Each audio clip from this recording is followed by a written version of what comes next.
Well, it's time now for perspective. How do you go about giving a voice to the voiceless or a face to a community that has no real photographic record of its existence?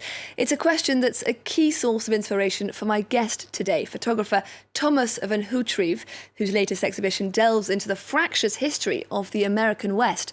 Thank you very much indeed for speaking to us here on France 24 today. Now, you have two bodies of work on show as part of the Photomnal exhibition here in France.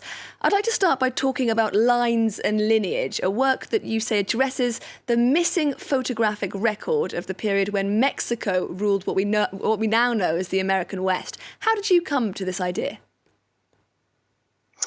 Well, as a photographer, I got interested in the history of photography, and I grew up in California. And so when I realized that photography was publicly released and invented by Daguerre in 1839, but the U.S. conquest of the West only happened 9 years later in 1848, I thought, there was this 9-year period where you could have photographed the Mexican past of California, Texas, the surrounding states. But then when I started looking for images, it appeared that no plates or photographs had survived from this period. And so, as we know, winners write the history of a region, and so it was written by the American conquerors. But then on top of that, you didn't have archives that you could look back to and refresh your memory. So I decided to buy a very old camera and to learn a historical process, and then to track down family members, descendants of people who had been living in what's now called the American West since before the American ruled period, and photograph them with this old process.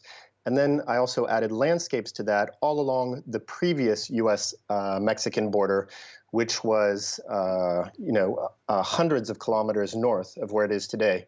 And having grown up in California, that Mexican past was basically skipped over during the education process. History classes barely touched on it. Now, we're seeing some of your images on our screens now. Why was it so important for you to include images of the landscape as well as those portraits? I have a very emotional attachment to the land, but we also have to remember the native people that lived on the land. And there is something very special about the Western American landscape. But that has been mythologized over the years. You know, as you know, the Western movie was the most popular genre for a full generation when Hollywood started making films. And so we have a sort of a mythical idea of the American West and its landscapes, but it's not placed in a true historical context.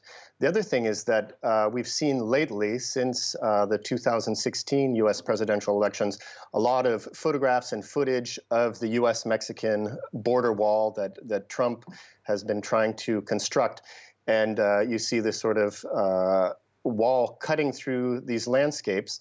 What I was shocked by when I was taking my own landscapes is that the old border was in a much more verdant, green, farther north climate. It's not this sort of desert area. So you have to imagine that Mexico used to include most of the Sierra Nevada mountains up into the Oregon border. And so a whole completely different sort of topography than we imagine today.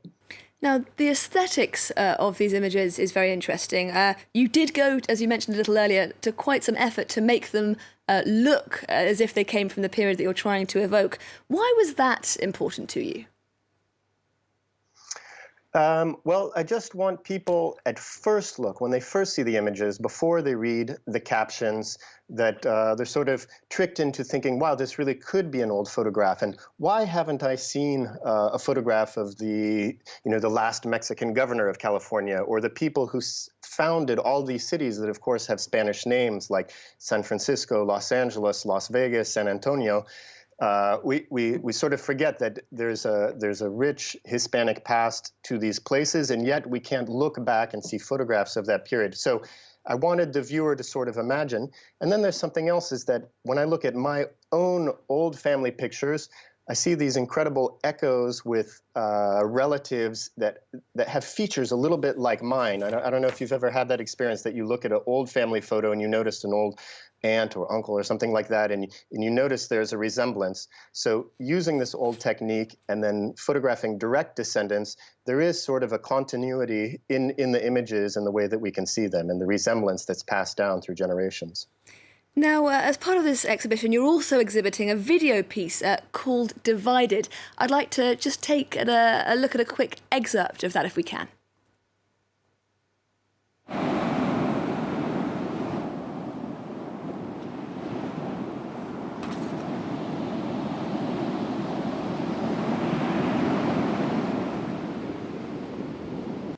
What is the key source of inspiration behind this video?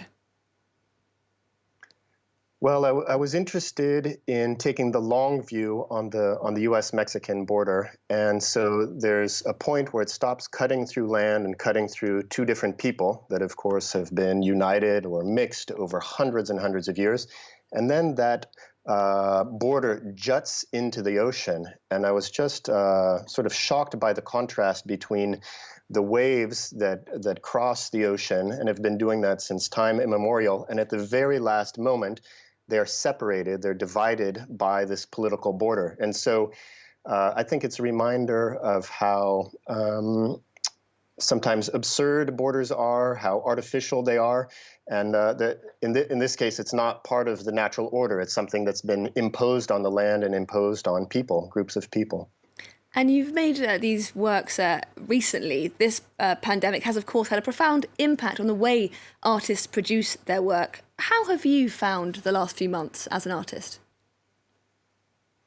Oh, it's been tricky. It's been up and down. A lot of my photographic practice is based on traveling, and so that's been cut short. Luckily, I live in France, and there are many incredible stories here, both historical ones and present-day ones. So I've turned to a more local view. But also, you can imagine when you create work with something like an aerial drone or this very old historical process, there's plenty of preparation work and tinkering with new processes and materials. So I've also been cooped up in my studio during the confinement time and cooking up new ways to see the world through photography. Well, it's a fascinating way you do see the world. Photographer Tomas van Houtryve, thank you very much indeed for speaking to us here on France 24. Thank you.